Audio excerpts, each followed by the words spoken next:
Sou grato a Deus pela oportunidade que Deus me concede e nesse culto compartilhar com todos a santa palavra de Deus. Eu quero falar de um assunto sobre o profeta Abacuque, o questionamento do profeta Abacuque. Então, o profeta Abacuque, ele viveu 600 anos antes de Cristo, né? Foi um profeta ali de uma época muito terrível, o qual os inimigos estavam sempre tirando vantagem do povo de Deus. Nós lemos aqui no capítulo 2, 1,13, ele diz assim: Tu que és tão puro de olhos, que não pode ver o mal e que não pode contemplar a perversidade, porque olhas para os que procedem alevosamente e te calas, enquanto o ímpio devora aquele que é mais justo do que ele. Então esse questionamento do profeta Abacuque é muito sério, que ele diz: mas por que, Senhor? Tu não pode ver o mal, ele diz aqui, tu não pode contemplar a perversidade, né? Tu não pode, de maneira nenhuma, te calar diante do ímpio que está prosperando e devorando aquele que é mais justo. Então essa questão do profeta Abacuque é muito séria. O que é que ele viu entre o seu povo? Aqui no capítulo 1 ele diz: até quando, Senhor, clamarei eu, e tu não me escutarás? E gritarei a ti violência e não salvarás. Outro questionamento de até quando eu vou gritar, até quando eu vou agir e tu não vais fazer nada. Na sequência diz: por que razão me faz ver o pecado e a opressão? Pois a destruição, a violência está diante de mim. Há também contendas e o litígio é suscitado. Então o que é que ele viu, Senhor? O que é que ele viu para questionar Deus? Ele viu a violência, ele viu a opressão, ele viu a destruição, o litígio. E ele disse: e aí? Com relação à lei de Deus, ele viu porque por esta causa a lei se afrouxa e a justiça nunca se manifesta, porque o ímpio cerca o justo, de sorte que a justiça é pervertida. Ele disse: Senhor, a lei que tu nos deste, ele remota isso lá para o dia de Moisés, né? Que a lei de Deus sempre foi o padrão da justiça de Deus, né? No dia de Davi, todos aqueles que iam para as guerras, ele levava a arca de Deus como sendo a proteção e os cuidados, e a presença de Deus se manifestava. Ele disse: mas a lei, Senhor, a lei é frouxa. Será que tu não pode agir? Né? Porque o ímpio cerca o justo? Porque o ímpio, ele tem sorte? Cadê a tua justiça? Então ele diz: vede entre as nações, olhai, maravilhai-vos, admirai-vos, porquanto realizo em vossos dias uma obra, que vós não acreditareis quando vos for contada. Pois eis que suscito os caldeus, essa nação feroz e impetuosa, que marcha sob a largura da terra para se apoderar das moradas que não são suas. Ela é terrível e espantosa, dela mesma sai o seu juízo e a sua dignidade. Seus cavalos são mais ligeiros do que o leopardo e mais feroz do que os lobos à tarde. E os seus cavaleiros espalham-se por toda parte. Sim, os seus cavaleiros vêm de longe. Voam como águia que se apressa a devorar. Então ele viu, né, que as nações estavam tendo mais força, as nações estavam tendo mais poder, eram mais ferozes. E cadê a sua ação? A sua ação em favor do seu povo. No capítulo 2, ele diz: então o Senhor me respondeu e disse: escreve a visão, torna-te bem legível sobre tábuas, para que possa ler quem possa corrigir. Em Israel estava existindo uma coisa: estava todo mundo esquecendo da presença do Senhor.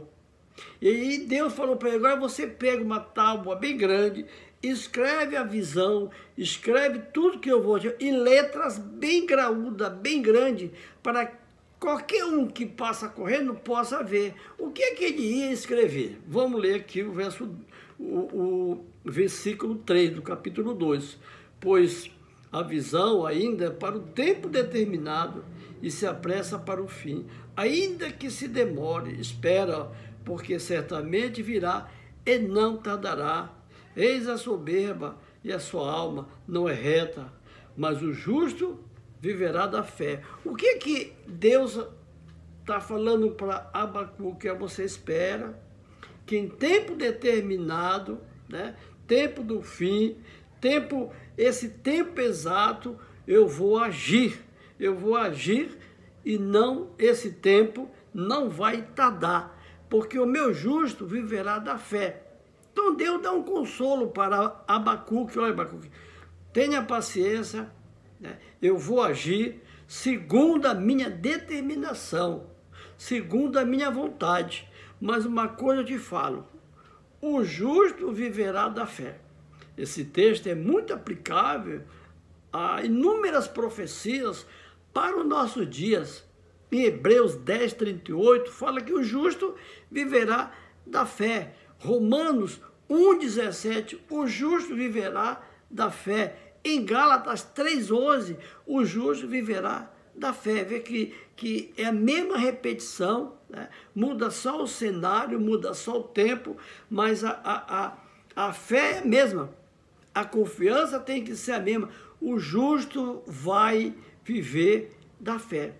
Então o profeta Abacuque, ele questiona Deus ainda: não levantarão, pois todos estes contra ele um provérbio e um dito zombador, e dirão: ai daquele que acumula o que não é seu, até quando?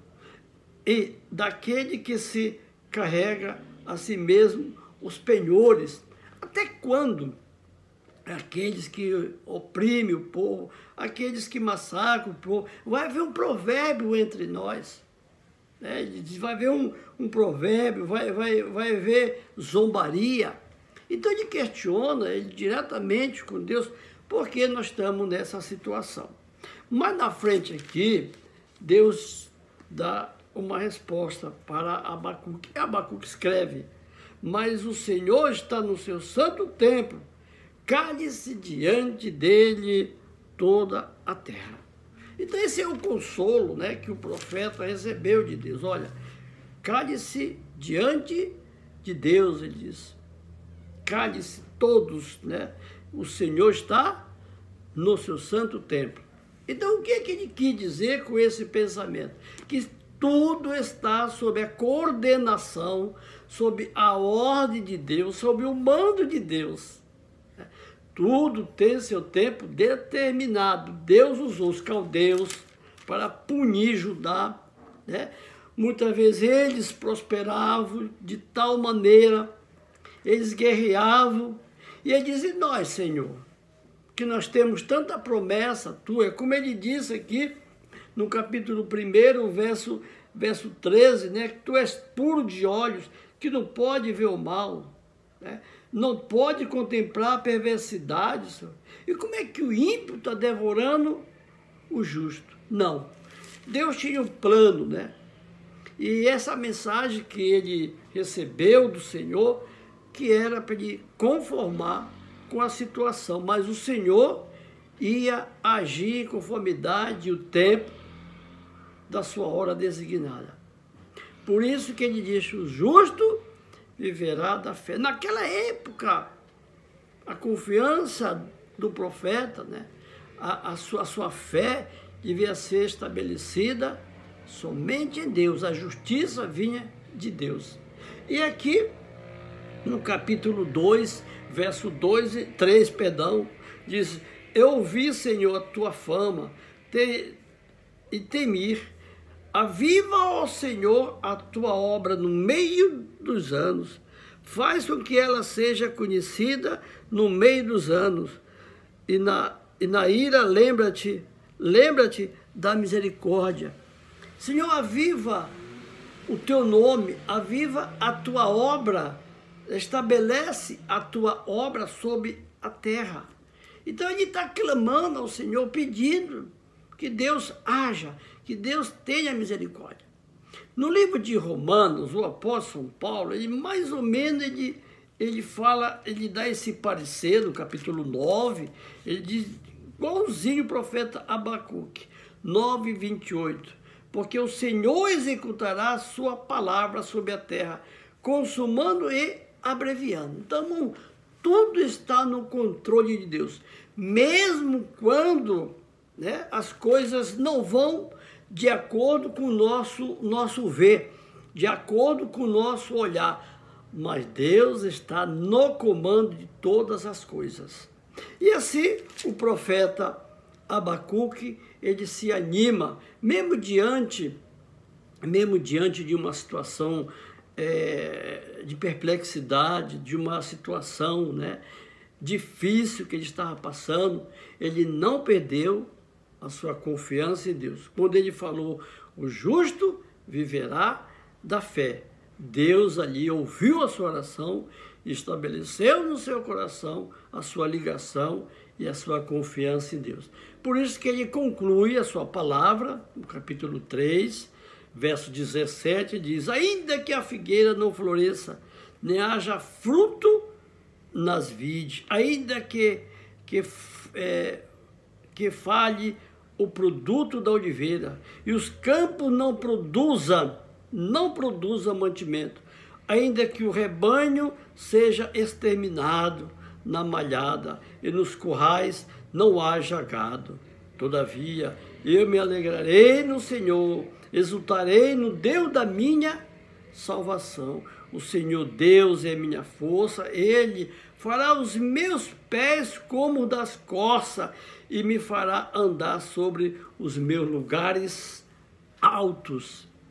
Mesmo em situação de calamidade, né? Mesmo em situação de incerteza, ele disse, além que a figueira não floresça, a vide não dê fruto, os campos não produzam, todavia eu vou confiar no Senhor. Assim deve ser a nossa fé, né?